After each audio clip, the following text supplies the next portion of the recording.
अब नेक्स्ट आता है पीडी कंट्रोलर, ठीक है। तो पीडी कंट्रोलर मतलब प्रोपोर्शनल डेरिवेटिव कंट्रोलर, ठीक है। तो इसका मतलब क्या हुआ कि यहाँ पे प्रोपोर्शनल का भी एडवांटेज रहेगा और डेरिवेटिव कंट्रोलर का भी एडवांटेज रहेगा, ठीक है। तो प्रोपोर्शनल का एडवांटेज क्या हुआ कि ये तुम्हारा स्टेबिलिटी इम्प्रूव कर रहा था, नहीं, ये प्रोपोर्शनल जो है वो तुम्हारा स्टेडी स्टेट एरर को रिड्यूस कर रहा था, और ये डेरिवेटिव को ऐसे याद रखो कि एक जीरो ऐड हुआ था, मतलब ये तुम्हारा स्टेबिलिटी इंक्रीज कर रहा था, ठीक है। तो दोनों का एडवांटेज। अब डेरिवेटिव देखो स्टेडी स्टेट एरर को इनफाइनाइट कर दिया था, मतलब बढ़ा दिया था, तो वो यहाँ पे हम लोग नहीं लेंगे, हम लोग ऐसा बना है कि दोनों का एडवांटेज को इंक्लूड करें, ठीक है। तो यहाँ पे दोनों का जो गेन था वो यहाँ पे होगा, दैट इज़ के इसका और के डी एस डेरिवेटिव का, दोनों को ऐड कर दो, ठीक है। तो अब यहाँ पे देखो के पी वर्ड जो यूज़ किए हैं वो प्रोपोर्शनल कंट्रोलर का गेन के लिए यूज़ किए हैं, ठीक है। पहले उसको के से लिखे थे, अब उसको के पी लिख दिए हैं, क्यों? क्योंकि बस डिफ्रेंशिएट करने के लिए, मतलब अलग दिखे तो के पी, ठीक है। तो ये हो गया तुम्हारा जी सी एस, ठीक है। और ये तुम्हारा कैसे लगा रहता है, तो ये गेन तुम्हारा ऐसे ट्रांसफर फंक्शन में लगा रहता है, ठीक है। तो ये कोई सी एल टी एफ हो गया, ये कोई रैंडम सिस्टम हो गया, सेकेंड ऑर्डर का सिस्टम हमने ले रखा है और जिसमें हम लोग पीडी कंट्रोलर लगा रखा है, ठीक है। कंट्रोलर ऐसे ही लगता है सीरीज़ में, ताकि ये दोनों इसके साथ सीरीज़ में मल्टीप्लाई होगा तो इसका सारा चीज़ यहाँ पे चला जाएगा, ठीक है।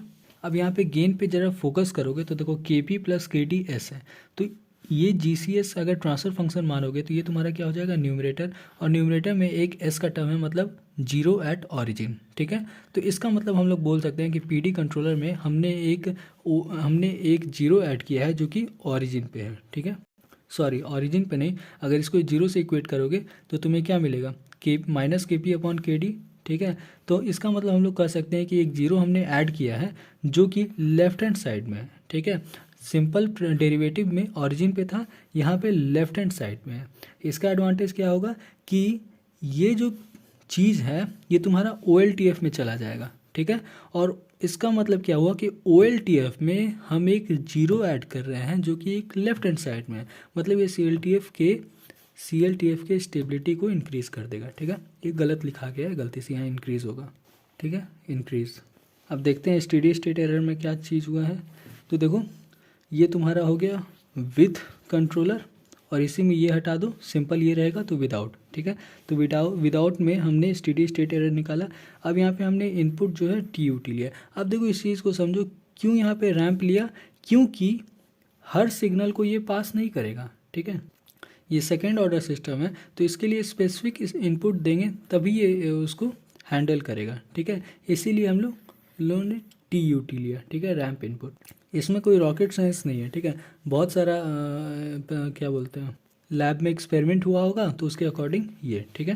तो इसका स्टेडी स्टेट एरर तुम्हारा रैंप के लिए के वी देता है, तो के वी में limit S tends to zero S G of S, तो जी ऑफ एस विदाउट में सिर्फ इतना होगा, तो देखो इसमें एक फाइनाइट एरर आ गया, ठीक है।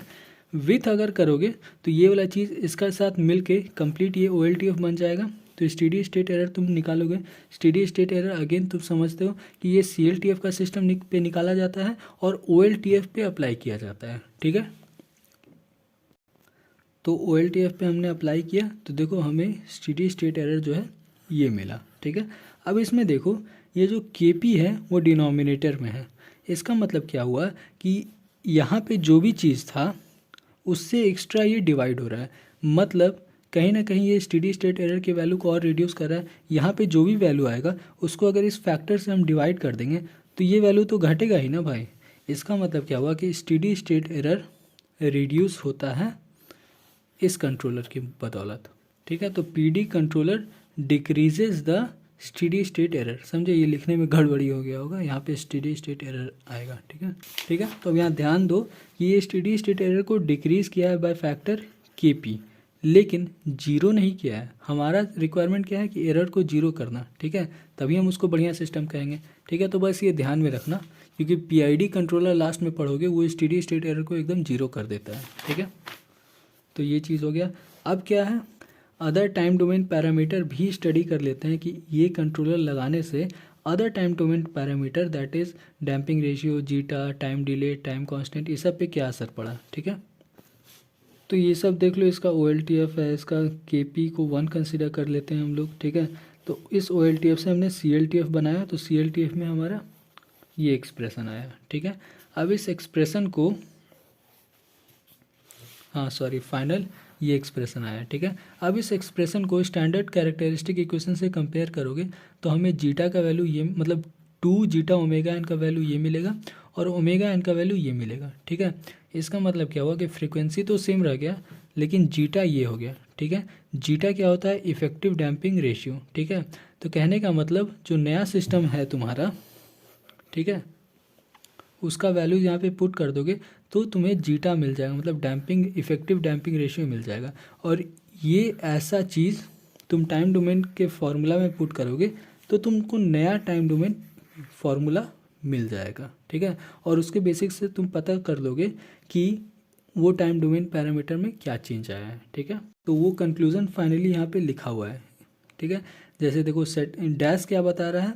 डैश तुम्हारा बता रहा है विथ कंट्रोलर वाला पैरामीटर, ठीक है। तो जिसमें भी डैश है ना उसका मतलब उसमें कंट्रोलर इंक्लूडेड है, और जो नॉर्मल है उसका मतलब वो विदाउट कंट्रोलर है, ठीक है।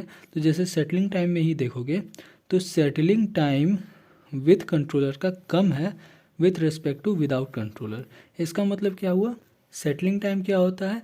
तो भाई फाइनल वैल्यू पे पहुंच जाने में जितना टाइम लगता है उसको सेटलिंग टाइम बोलते हैं, ठीक है। तो ये सबसे पहले पहुंच जाता है, इसका मतलब कम टाइम है मतलब पहले, तो ये हमारे लिए एडवांटेज हो गया, ठीक है। Time constant that is 70% charge होने में, 70 नहीं 67% अप्रॉक्स, तो उतना चार्ज होने में ये पहले चार्ज मतलब ये कम टाइम ले रहा है, मतलब ये अच्छा है, ठीक है। तो कहने का मतलब अगर तुम PD कंट्रोलर यूज़ करोगे तो तुम्हारा टाइम कांस्टेंट डिक्रीज़ होगा, ये भी डिक्रीज़ होगा, तो ये सब एडवांटेज है हमारे लिए, ठीक ना। ये क्या चीज़ है? तो सर बताया कि फॉर्मूला से तुम TP TR TD कैलकुलेट नहीं कर सकते हो क्योंकि इसका बहुत ही लंबा कैलकुलेशन जाता है। फाइनल कंक्लूजन बस ये याद कर लो, ये सारा हमारे लिए एडवांटेज है, ठीक है। अगर हम proportional controller PD controller use करते हैं तो ये सारा एडवांटेज है। इसका ये वाला देख लो, इसमें दोनों पोल्स तुम्हारा सेम ही है, ठीक है, बस थीटा चेंज हो गया है। थीटा क्या है? एंगल ऑफ इंक्लिनेशन है। थीटा का क्या रिलेशन है? तो theta is inversely proportional to zeta होता है, ठीक है। तो डैम्पिंग रेशियो का रिलेशन है। ऐसे भी यहाँ पे जीटा 1 होता है और यहाँ पे जीटा 0 होता है, और जैसे जैसे ऐसे बढ़ते हैं जीटा बढ़ते बढ़ते इस एक्सिस पे जीटा मैक्सिमम होता है, ठीक है।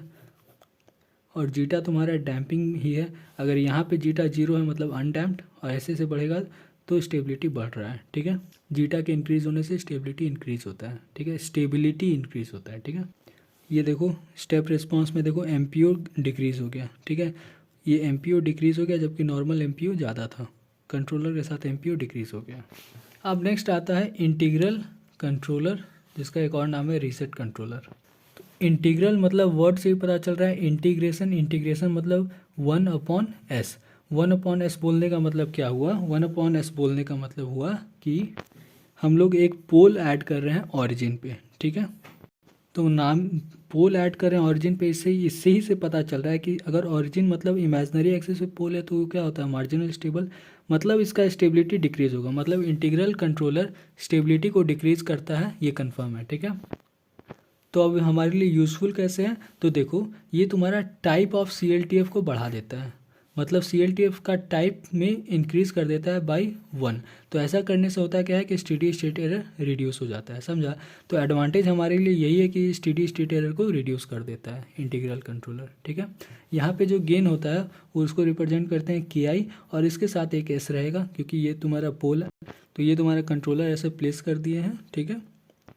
अब स्टेडी स्टेट एरर निकालने के लिए एक रैंडम सेकेंड ऑर्डर सिस्टम ले लिए, TUT इनपुट सिग्नल ले लिए और इसका स्टेडी स्टेट एरर कैलकुलेट कर दिए, तो देखो एरर 0 आ गया, ठीक है। तो विदाउट कंट्रोलर लगाने से स्टेडी स्टेट एरर तुम्हारा कुछ फाइनाइट वैल्यू आ रहा था, जबकि कंट्रोलर जब लगा दिए तो स्टेडी स्टेट एरर 0 आ गया। ये मेरा सबसे बड़ा एडवांटेज है किसका? इंटीग्रल कैलकुलेट कंट्रोलर का, कि ये स्टेडी स्टेट एरर को 0 कर दे रहा है। इससे पहले जितना भी कंट्रोलर पढ़े हैं वो स्टेडी स्टेट एरर को रिड्यूस कर रहा था, जो हमारे लिए ठीक था, लेकिन ये तो भाई 0 कर दिया, मतलब ये हमारे लिए बेस्ट है, ठीक है। लेकिन वहीं पे स्टेबिलिटी का बात करें तो देखो विथ कंट्रोलर का कैरेक्टरिस्टिक इक्वेशन CLTF का, तो देखो यहाँ पे s का पावर 1 मिसिंग है। कहने का मतलब बेसिक हॉर्विच पॉलिनोमियल ये नहीं है, इसका मतलब ये अनस्टेबल है।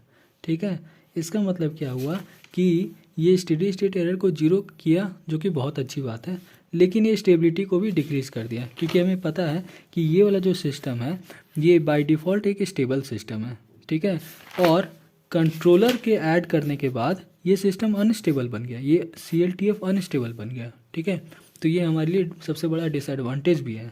ठीक है।